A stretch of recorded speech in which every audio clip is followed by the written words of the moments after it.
तबलीगी जमात के इस वक्त अब लेफ्ट हैंड बोल लें या राइट हैंड बोल लें, वो है जुनेद जमशीद साहब।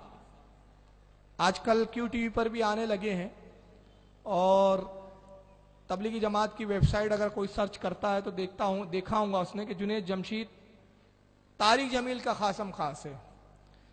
मगर इसकी मशगूलियत क्या होती है और ये खुद कितने बड़े बिदती लोग हैं, आइए इसकी एक झलक देखें आप। ये जुनेद जमशीद साहब है, ये ब्यूटी पार्लर का उद्घाटन करने भी जाते हैं। ये तबलीगी जमात के करता धरता में तारिक जमील के राइट हैंड है ये, और वो सब बेपर्दा औरतें खड़ी है और ये वहां रिबिन काट रही हैं। ये पता नहीं रिबिन काटना कौन सी को सुन्नत मिल गई है, ये इतनी बड़ी बिदत नजर नहीं आई। ये देखिए सब ब्यूटी पार्लर के सीन है। बड़ा करके दिखाओ ना शकील भाई। ये ब्यूटी पार्लर के सीन है और सब औरतें वगैरह। अब देखिए ये एक क्लब का उद्घाटन करने पहुंच गए, इसको रिबिन काटने का बड़ा शौक है, और जब ये दर्द देता है तबलीग की बात करता है तो मालूम होता है कि इससे बड़ा फरिश्ता सिफत कोई नहीं है। और जब बदमाशी पे आता है तो ये शराबों के क्लबों में भी पहुंच जाता है, डांस भी करता है, रक्स भी करता है, गाने भी गाता है। और तारिक जमील का राइट हैंड है, तबलीगी जमात के भी मेन जिम्मेदारों में इसका शुमार होता है, क्यू टीवी पे भी आता है। आइए ये जनाब एक क्लब का उद्घाटन करने पहुंच गए। अब वहां पे नात पढ़ा इन्होंने उद्घाटन के बाद, उसका इजरा वगैरह किया, तो रिपोर्टर वगैरह बैठे हुए थे। इसने सवाल किया कि एक चीज मुझे आपकी अच्छी नहीं लगी। अब वो खुद वीडियो में आएगा, मैं सुना दे रहा हूं ताकि आवाज आपको और क्लियर समझ में आए कि मजलिस के आगाज में आपने कुरान की तिलावत नहीं की। तो उसके जवाब में कहता है कि हाँ वो करना चाहिए था, नहीं की। असल में मामला ये है कि यहाँ सब शराब वगैरह रखी हुई है। यानी किस जगह पहुंचे हैं ये, जहां शराब के दौर चल रहे हैं, तब भी ये तौहीद के भी ठेकेदार हैं और ये पक्के सुन्नी और अहले सुन्नत और तबलीगी जमात के सब करता धरता है, और हम लोग इनकी नजर में बिदती बन निकते हैं।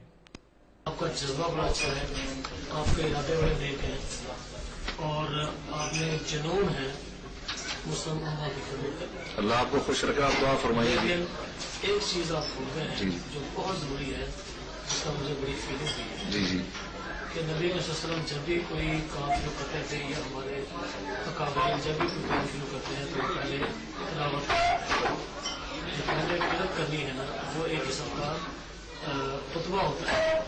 असली तौर पर खुतबा होना चाहिए कि जो आप करने जा रहे हैं उसका इजहार हो सके। आपने किरत नहीं छोड़ाई। अच्छा चलो किरत आपको फिर सुनवा देंगे, लेकिन नबी करीम का नाम ना लो। आपने तो किरत से कभी कोई चीज नहीं शुरू करवाई, यानी कहीं एक जगह भी कहीं नहीं मिलता कि आपने किरत करके कोई चीज शुरू करवाई हो, लेकिन हमें करना चाहिए ये बोले। और अल्लाह के नबी का नाम ना लो, करनी चाहिए, कर लेंगे इंशाल्लाह। वो असल में माहौल ऐसा था ना, वो सामने शराब की बोतलें नजर आ रही थी मुझे, वो सामने शराब की बोतलें नजर आ रही थी। वैसे वो असल में माहौल ऐसा था ना, वो सामने शराब की बोतलें नजर आ रही थी मुझे, वो सामने शराब की बोतलें नजर आ रही थी। वैसे तो मैं तो इसीलिए नीचे देख कर बात नहीं है तो नहीं चाहिए यार, ये बेकार की बात है। आइए जुनैद साहब जरा आओ जी, खाना खा लेंगे। पहले आप नोट कर लें। शराब की बोतलें नजर आ रही है, बोल भी रहा है शराब की बोतलें नजर आ रही, इसलिए मैं किरत तो नहीं करूंगा अलबत्ता, लेकिन बाद में आओ खाना खा ले। अब बताइए उस क्लब में खाना खा रहा है और वहां शराब के दौर भी चल रहे हैं, क्या अजब कि वो गिलास भी आ जाए जिसमें शराब पी गई हो, और ये ऐसी जगह नाते पढ़ रहा है, वहां किरत नहीं की। इतराज हुआ किरत क्यों नहीं की आपने? नात पढ़ी, बहुत अच्छी बात है, आपका जज्बा दे बड़ा अच्छा लगा, रिपोर्टर पूछता है, लेकिन आप किरत से शुरू करते तो कहा किरत से तो मत आप बोलिए, आपने कोई काम पहले किरत से शुरू नहीं किया। हालांकि शराब की हुर्मत और शराब का नाजायज होना हमारे यहाँ इतना मुसल्लम है और इतनी बदतरीन चीज है कि हजरत मौला कायनात रदियल्लाहु ताला अन्हु इरशाद फरमाते हैं कि लोगों शराब इतनी बुरी चीज है कि अगर किसी जगह शराब का एक कतरा गिर जाए और कोई वहां मीनार तामीर करे और मुझे हुक्म कहे कि आप इस मीनार पे खड़े हो जाइए और इस मीनार से आसान पुकारिए, अल्लाह का नाम लीजिए और इसके एवज पूरी दुनिया की हुकूमत आपको दे दी जाए, तो मैं कभी अल्लाह का नाम पुकारना गवारा ना करूं। ये इतनी बुरी चीज होती है जहां शराब हो, मगर ये जाके नाद भी पढ़ रहे हैं, तबलीग भी हो रही है और उसके बाद भी। और देखिए अभी अल्लाह का फजल है कि हमारे यहाँ नात का एक बड़ा अजीब ढंग चल पड़ा था बीच में, जिक्र वाली नात। بیک گراؤنڈ میں اللہ اللہ کا ذکر ایسے ہوتا تھا، معلوم ہوتا تھا جیسے میوزک بج رہا ہے، لیکن اللہ کا شکر ہے کہ علماء اہل سنت نے فوراً اس پر تنبیہ کی، فتاوے صادر ہوئے، اور بہت سارے وہ اچھے ہمارے نعت خواں، اللہ ان کو جزائے خیر دے کہ انہوں نے اس کام سے رجوع کیا اور توبہ کر